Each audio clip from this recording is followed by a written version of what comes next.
थोड़ा सा जानकारी ले लीजिए। पॉलीगन, इसके सवाल बहुत आते हैं आपके। पॉलीगन माने बहुभुज।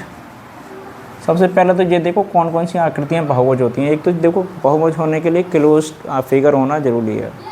जैसे मैंने कहा ये इस तरीके से, ये यानी बंद आकृतियाँ होनी चाहिए। किसी भी रेखाखंड से बनने वाली ऐसी आकृतियाँ जो बंद हों बहुभुज कहलाती हैं। ठीक है।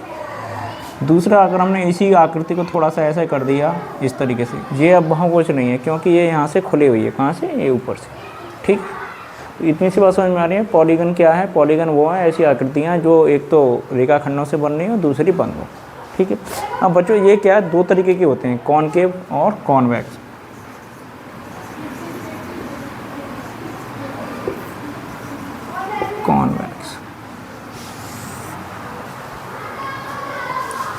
कॉन्वेक्स पॉलीगन और कॉनकेव पॉलीगन है ना। जो है अवतल बहुभुज और उत्तल बहुभुज। एक चीज़ ध्यान रखना आप, जो है, एक मिनट, हाँ भाई देखो इधर, ये क्या है आपका उत्तल बहुभुज। अब देखो इसमें उत्तल बहुभुज में देखो एक चीज़ जान लीजिए, इसमें क्या है, देखो एक तो इसके जो अंतःकोण है, अंतःकोण जानते हो जो अंदर बनते हैं किसी भी आकृति के अंदर, हमेशा 180 अंश से छोटे होंगे इसमें। ठीक है। पहली बात, कोई भी अंतःकोण 180 अंश से बड़ा नहीं आएगा, चाहे बहुभुज 10 कितनी भी भुजाओं से बने हैं वो, तो किसी भी अंतःकोण का मान 180 अंश से अधिक का नहीं आएगा। दूसरा क्या, इसके जितने भी विकर्ण है ना, सारे आकृति के अंदर होंगे। विकर्ण कैसे होंगे? आकृति के अंदर। इनके विकर्ण कैसे होंगे? आकृति से बाहर भी जा सकते हैं, सारे नहीं, एक आध। ठीक है। दूसरा, इसका एक आध अंतःकोण 180 अंश से भी बड़ा आ जाएगा, सारे नहीं। समझ में आ रही है बात? कोई एक अंतःकोण 180 अंश से बड़ा हो सकता है।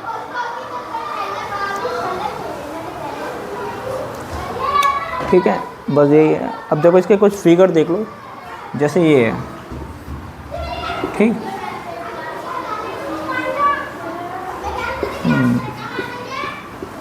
अब विकर्ण जानते हो, आमने सामने के सिरों को मिलाने वाली रेखा। देखो इसका विकर्ण ये इस तरीके से, इसका ये देखो सारे अंदर आ रहे हैं ना आकृति के अंदर। इसके देखो ये डायगोनल कहलाते हैं। ठीक है। अब जैसे हम देखो इसका जो फिगर बनाया हमने, ये बनाया इस तरीके से ये। अब देखो जब हम इसका है ना, इसका ये वाला बिंदु मिलाएंगे तो ये क्या है, आकृति से बाहर चला गया। आकृति से बाहर चला गया तो इसका मतलब इसका ये जो विकर्ण है आकृति से बाहर हो गया, तो ये कैसा हो गया? अवतल बहुभुज हो गया। कैसा हो गया? अवतल बहुभुज। सीधे सीधे समझ लो, ये बहुत आसानी समझ लो, सीधे सीधे सवाल आता है इसमें। ठीक है। आगे देखिए, जैसे एक और इसकी आकृति देख लो, जैसे इस तरीके से ये बनी हुई है कोई आकृति। अब देखो इसका अगर ये वाला बिंदु बनाएंगे, ये वाला जब विकर्ण बनाएंगे इसको, तो ये फिर आकृति से बाहर चला गया। ठीक है बच्चों। तो इस तरीके से ये सारी आकृतियाँ कहलाती हैं अवतल बहुभुज, और ये कहलाती हैं उत्तल बहुभुज। इतनी सी बात समझ में आ गई। अब देखिए इधर इसमें एक चीज़ और देख लो, समबाहुभुज यानी कि रेगुलर पॉलीगन कौन से होते हैं?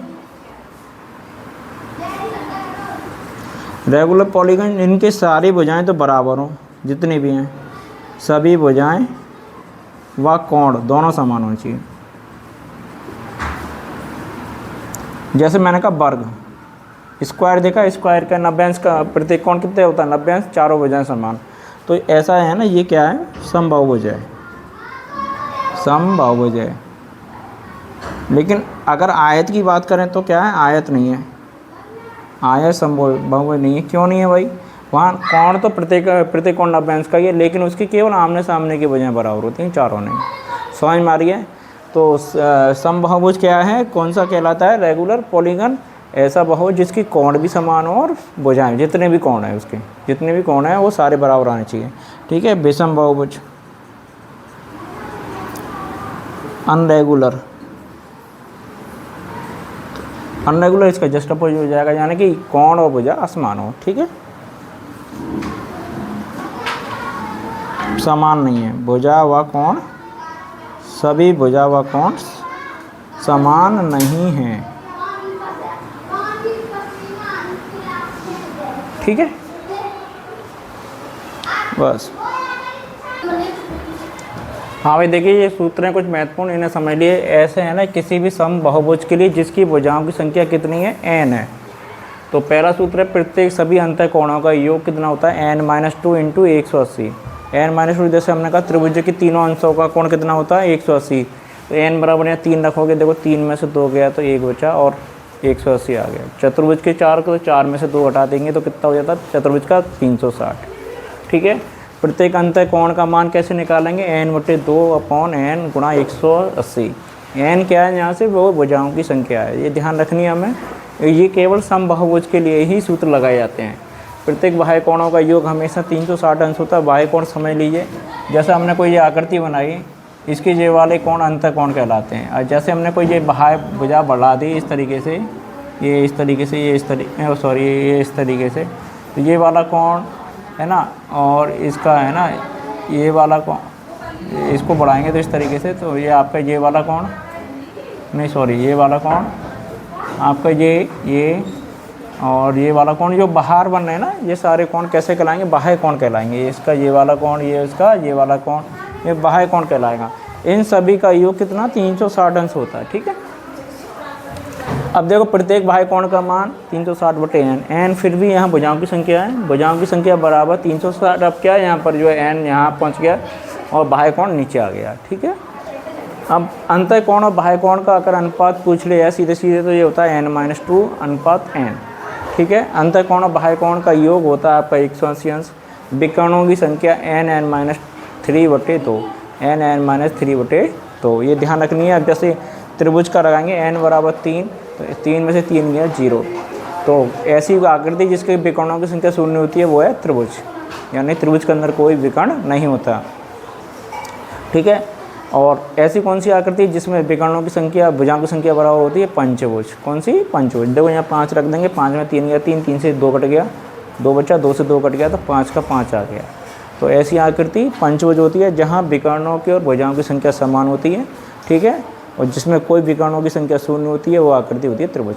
अब देखिए आपके चतुर्भुजों के कुछ प्रकार हैं, उन्हें हाँ बच्चों देखो ये 7-8 प्रकार हैं आपके चतुर्भुजों के, उनको समझ लिए। इनसे सीधे सीधे सवाल पूछ लिया था आपके पेपर में, और बहुत सीधे सीधे सवाल आता है केवल प्रॉपर्टी के आधार पर। जैसे देखो समांतर चतुर्भुज, पैरेललोग्राम क्या होता है, एक ऐसा चतुर्भुज जिसके आमने सामने की भुजाएं बराबर हों, है ना, और आमने सामने के कोण भी बराबर होने चाहिए। ऐसा चतुर्भुज जिसकी एक तो आमने सामने की भुजाएं बराबर हों, दूसरा उसके आमने सामने के कोण बराबर हों। ठीक है, तीसरा क्या है, इसके विकर्ण एक दूसरे को समद्विभाजित करते हैं। मतलब अब अगर ये काटेंगे तो 2 बराबर हिस्सों पे काटेंगे। जैसे ये इस बिंदु पे काट रहा है तो यहाँ पर लेके यहाँ से अगर ये B है तो OA बराबर OB होगा, OA बराबर OB होगा, है ना। अगर ये C है तो ये D है तो OC बराबर OD होगा। ठीक है बच्चों, तो ये था। अब आ जाइए समचतुर्भुज। समचतुर्भुज क्या है, ये भी एक पैरेललोग्राम ही होता है, बस अंतर क्या है, पैरेललोग्राम ऐसा होता है जिसकी सभी भुजाएं बराबर होती हैं, जिसकी चारों भुजाएं बराबर होती हैं। विकर्ण यहाँ पर एक दूसरे को काटने के साथ साथ लंबवत भी होते हैं।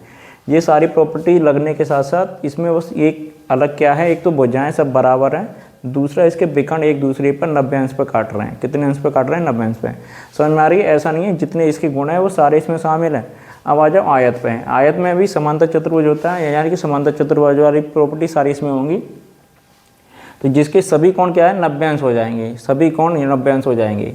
समझ में आ गया, यहाँ सारे भुजाएं बराबर हो रही हैं, यहाँ सभी कोण 90 अंश हो रहे हैं। ये भी समांतर चतुर्भुज, समांतर चतुर्भुज, समांतर चतुर्भुज। ठीक है, अब क्या है, विकर्ण भी यहाँ पर क्या है, विकर्ण बराबर हो गए बच्चों। यहाँ बराबर नहीं थे, यहाँ बराबर नहीं थे, आयत में आके विकर्ण कैसे हो गए, समान हो गए। ये ध्यान रखने वाली बात है। ठीक है, आगे देखिए वर्ग। ये क्या है, एक ऐसा आयत है, तो आयत की जितनी भी प्रॉपर्टी हैं वर्ग में लागू होंगी जिसकी सभी भुजाएं बराबर हैं।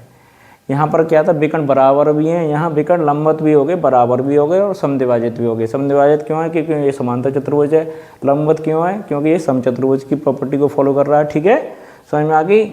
और बराबर क्यों है, क्योंकि ये आयत की प्रॉपर्टी को, समझ में आ गया। वर्ग में तीनों के गुण शामिल होते हैं। वर्ग में आयत के, समचतुर्भुज और समांतर चतुर्भुज तीनों को मिलाते हैं तो क्या बन जाता है, वर्ग बन जाता है। ठीक है, ये ध्यान रखने की बात। अब आ जा, ये आपके 5 प्रकारों के छठा प्रकार है काइट यानी पतंग। अब देखो जो पतंग क्या है, जो पतंग आप लोग उड़ाते हो वो सिंपली होती है।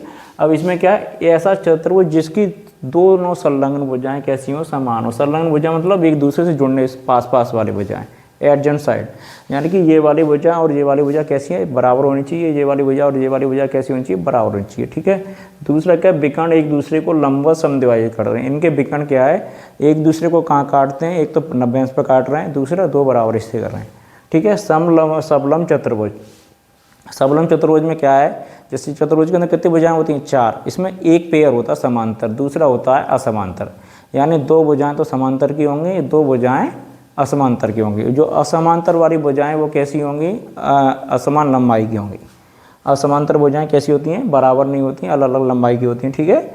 और समांतर भुजाएं वो बराबर होंगी। ठीक है। विकर्ण एक दूसरे को यहाँ भी काटेंगे, यहाँ भी काटेंगे, विकर्ण एक दूसरे को काटते हैं। ठीक है। बस ये थे आपके 7-8 प्रकार थे, और इन प्रॉपर्टियों को आप है ना याद जरूर कर लेना, इनसे सीधे सीधे सवाल आते हैं आपके पेपर में। ठीक है बच्चों, आप लोगों के जो एग्ज़ाम 11 मई को अच्छे से आप लोग दीजिएगा, तैयारी और ढंग से करते रहिए। धन्यवाद बच्चों, मिलते हैं अगले वीडियो में। कल हम ना वीडियो में पेपर सॉल्व कराएंगे, जो आज आपके ग्रुप पे होगा, उस पेपर को उसके हल आप कल की वीडियो में देख सकते हैं। ठीक है ना, बस। और हमारी तरफ से ये सिलेबस का लास्ट वीडियो था। धन्यवाद बच्चों।